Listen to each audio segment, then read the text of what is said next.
la ou le poste de radio? Alors, avez-vous trouvé la réponse?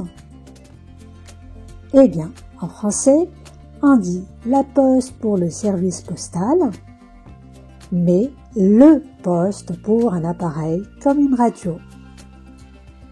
Aujourd'hui, nous allons explorer le monde fascinant du féminin et du masculin en langue française et vous allez tout comprendre sur les genres des mots en français. Vous êtes prêts? Allons-y, à la barakatillah.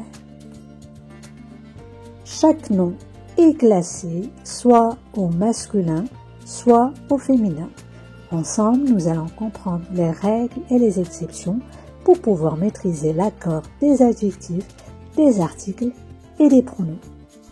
La catégorie masculin, elle comprend les noms terminant en ment, ment, comme un monument, un rassemblement. Les noms terminant en age, âge, comme un village, un fromage. Les noms terminant en eau, comme un bureau, un bateau. Les noms terminant en isme, comme le tourisme, le socialisme. Les noms terminant en heure, comme le bonheur, le moteur. Pour la catégorie féminin, elle comprend les noms terminant en sion, comme une mission, une décision.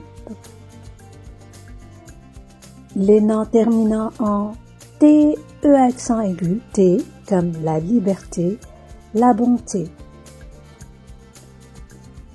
Les noms terminant en et, comme une chaussette, une sucette.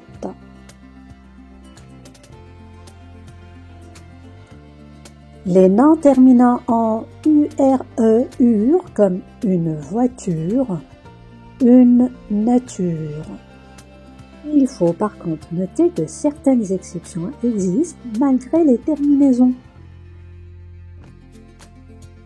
Masculin avec terminaison généralement féminine, comme un collège, un musée.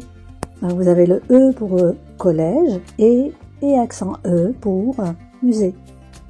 Féminin avec terminaison généralement masculine. Donc, vous vous rappelez tout à l'heure, AGE c'est pour le masculin, mais il y a une exception, c'est une image, une plage. Il existe aussi des noms avec genre différents selon le sens. Certains noms changent de genre selon leur sens. Par exemple, un livre, c'est un ouvrage, une livre, c'est une unité de poids. Un autre exemple, un poste, c'est un emploi, alors que une poste, c'est le service postal. On l'a déjà vu tout à l'heure. Un manche, c'est un outil, alors que une manche, c'est une partie de vêtements. Il existe aussi les noms invariants ou épicènes. Pour les noms invariants, la même forme est utilisée sans changement, le contexte ou l'article indique le genre. Par exemple, un, une élève, un, une collègue. Pour les noms épicènes, la forme du mot reste la même, mais le genre est souvent précisé par l'article ou l'adjectif. Exemple, un, une artiste, un, une secrétaire. Voici quelques exercices pour appliquer ce que nous venons de voir. Dites si les noms suivants sont masculins ou féminins. Donc, arbre, est-ce qu'on dit un arbre ou une arbre? Donc, un arbre, même si se termine par E. Courage, est-ce qu'on dit un courage ou une courage? C'est un mot qui se termine par AGE, donc on dit le courage. Est-ce qu'on dit la souris ou le souris? On dit la souris, donc aussi bien pour la femelle que pour le mâle. Transformé maintenant au féminin. Quel est le féminin de un acteur?